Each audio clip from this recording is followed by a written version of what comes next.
helping make your life easier. Moms Every Day. Hi, welcome to Moms Every Day. I'm Hattie Cheek. Joy is here from Cabell Huntington Hospital. Now, Joy has been a nurse for about 20 years now, and we're going to be talking about the future of the profession. It seems like there's going to be more of a higher demand for nurses in the future. Why is that? Well, we're seeing a couple of things, but probably the biggest thing is the fact that we've got our baby boomers are turning that senior citizen age now. Yes. Probably 1 million or 2 every year for the next 20 years. So we're going to see a bigger demand for nurses. Folks are living longer. We're able to extend life. So as we do that, folks live longer, but they also have more chronic health conditions. So. And just think about the number of nurses that you run into in your life, and how many, every time you go into an office, you're going to be dealing with maybe even more than one.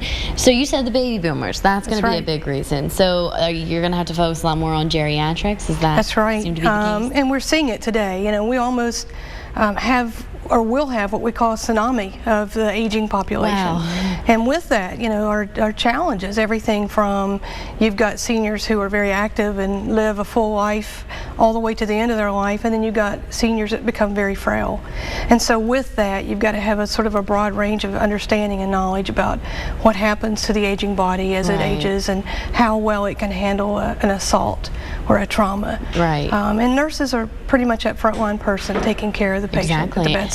And you have to keep up with technology over the years. Absolutely. Technology has changed a lot over the course of the last couple of decades in relation to how we deliver healthcare today, in relation to how we chart and keep records, and how we deliver medications. Technology is contributing to probably a safer environment for patients, and that's a good thing. But it can be intimidating for those of us who grew up in an era where we didn't have a whole lot of technology to use. So good things are happening with technology. We'll continue to see that contributing to healthcare as we move forward. Now, while technology has changed, and obviously you have to learn to do that you have to be a real person to be a nurse, and there are definitely personality traits that make it easier in your job, at least. I can't imagine someone who didn't care about people would be able to be a nurse. Well, I'm pretty passionate about that question. Because I think you can be a nurse and you can be a good nurse. And the difference to me is whether or not you're someone who enters into the profession to make a good living and have a job that's pretty much guaranteed, or whether you're truly there because you care about the patient. And I think in order to be a good nurse, you've got to have passion for what you're doing. It's not an easy job. It can be a grueling position. It can be long hours. It can be standing on your feet. It can be dealing with a lot of different emotions. It can be dealing with a lot of different family members.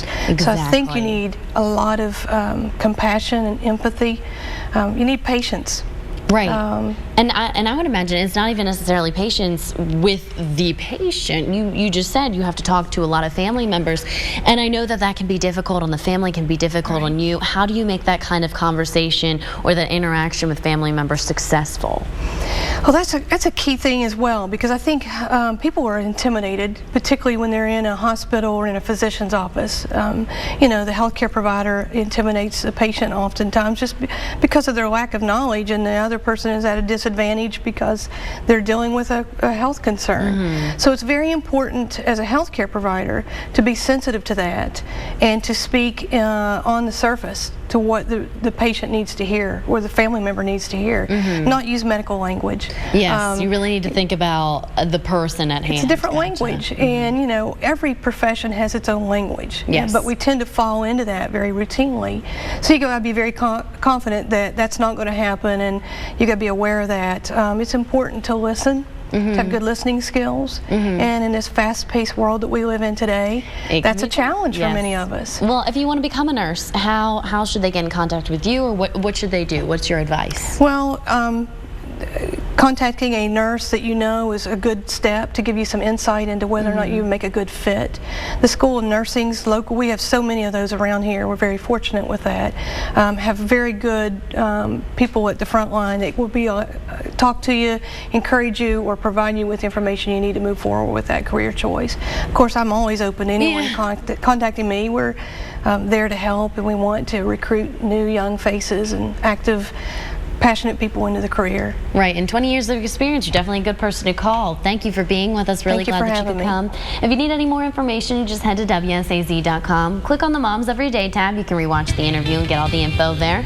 Also, make sure that you download our app at Moms Everyday. Thanks for being with us. There's more Moms after the break, so make sure that you stick around. See you in a bit.